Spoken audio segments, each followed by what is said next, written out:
آج میں آپ کو ایک سٹوری سناتی ہوں عجیب و غریب عجیب اسکول کی۔ اسکول ویسے تو خاموش ہوتے ہیں، لیکن آج میں آپ کو ایک ایسے اسکول کے بارے میں بتانا جا رہا ہوں جو سب اسکولوں سے بے حد عجیب تھا۔ یہ ایک سچی کہانی ہے جو کہ میں آج سنانے جا رہا ہوں۔ تو کہانی شروع کرنے سے پہلے میں آپ کو اپنے تعارف کرواتا چلوں کہ میں ایک پرائیویٹ اسکول میں ٹیچر ہوں اور کافی اسکول میں پڑھا چکا ہوں۔ یہ اسکول میرے لیے نیا تھا۔ پرانے اسکول میں الوداع کہہ کر یہ اسکول جوائن کیا تھا۔ مجھے پہلے ہی دن اسکول میں تمام خاموش سا لگا، کسی کو محسوس نہ کروایا اور پڑھاتا رہا۔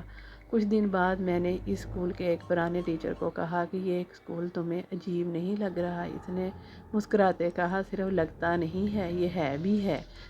آج میں آپ کو سنانے جا رہا ہوں یہ اسکول کے تمام خوبصورت اسکول تھا جو ایک نرسری سے لے کر 8ویں جماعت تک کا تھا۔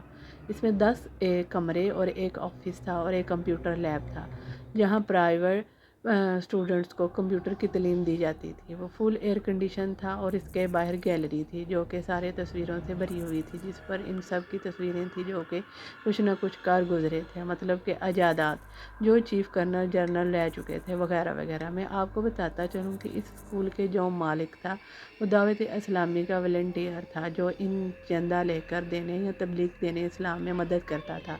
تو اس کے پاس دعوت اسلامی کے طالب علم آتے رہتے تھے۔ ایک مرتبہ ان کے پاس ایک طالب علم تبلیغ کے حوالے سے آیا جس کو واپس جانے میں دیر ہو گئی، تو اسکول کے مالک نے اس کو کہا کہ آپ کو بے حد دیر ہو چکی ہے، آپ آج رات ہمارے اسکول میں گزاریں اور کل صبح ہوتے ہی واپس چلے جائیں۔ اس نے ہاں کر دی اور اسکول آیا، اور ویسے شام ہو گئی تھی اور رات ہونے والی تھی، تو سب اس کے ساتھ گرمیوں کا موسم تھا۔ ہمارے شہر میں رات 12 بجے بجلی آتی، تو سب انتظار میں تھے کہ بجلی آئے تو ہم گھر جائیں اور اسکول طالب علم کو اے سی چلا کر دے کر ہم سب گھر جائیں۔ 12 بجے تک وہ سب اس کے ساتھ تھے، لیکن جیسے ہی وہ گئے تو اس نے دیکھا کہ جیسے ہی ہم نے اس طالب علم کو رات کے 12 بجے اس کو کھانا کھلا کر اور بستر وغیرہ دے کر اس ویران اسکول میں اکیلا چھوڑ کر چلے گئے، کیونکہ اسکول ہمارے گھر میں تھوڑا ہی دور تھا، تو ہم اس کو کہہ کر گئے تھے کہ اگر کوئی بھی ضرورت ہو تو فون کر کے بتا دیجیے گا۔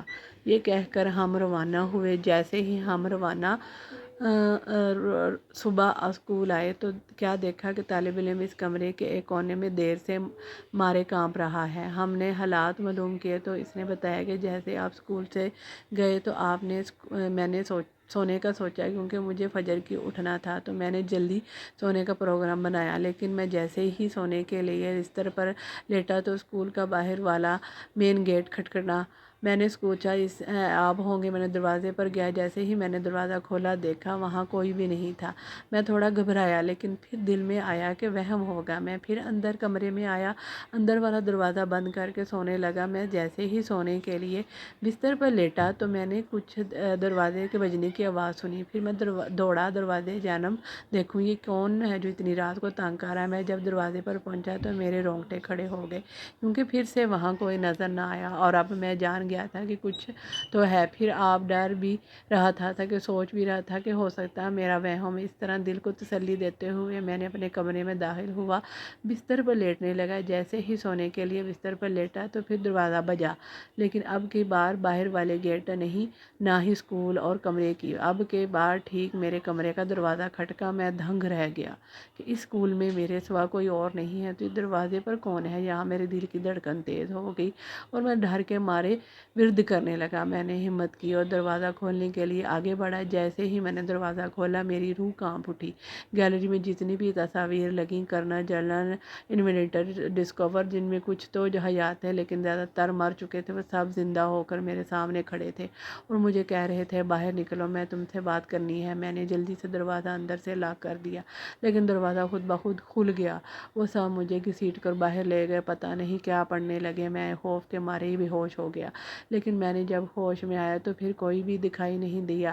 میں نے اپنے موبائل بے حد تلاش کیا لیکن نہ ملا۔ پھر جب صبح سورج طلوع ہونے والے کے بعد میں باہر نکلا تو صحن میں گرا ہوا ملا ہے۔ مجھے اس قدر خوف طاری ہو چکا تھا کہ ساری راتیں کونے میں بیٹھ کر گزار دی اور وہاں سے ہلنے تک ہمت نہ تھی، اور اب بس یہ انتظار کر رہا تھا کب صبح اور کب میں اسکول سے نکلوں۔ اس کے بعد کبھی کسی کو اسکول میں رات کو اکیلا نہ رہنے دیا۔ امید کرتا ہوں یہ سچی کہانی آپ کو بے حد پسند آئی ہوگی۔ اپنے رائے میں ہمیں آگاہ کریں اور ملتے رہیں، اور پھر مزید ایسی سچی کہانیوں کے ساتھ۔ تب تک کے لیے اللہ حافظ۔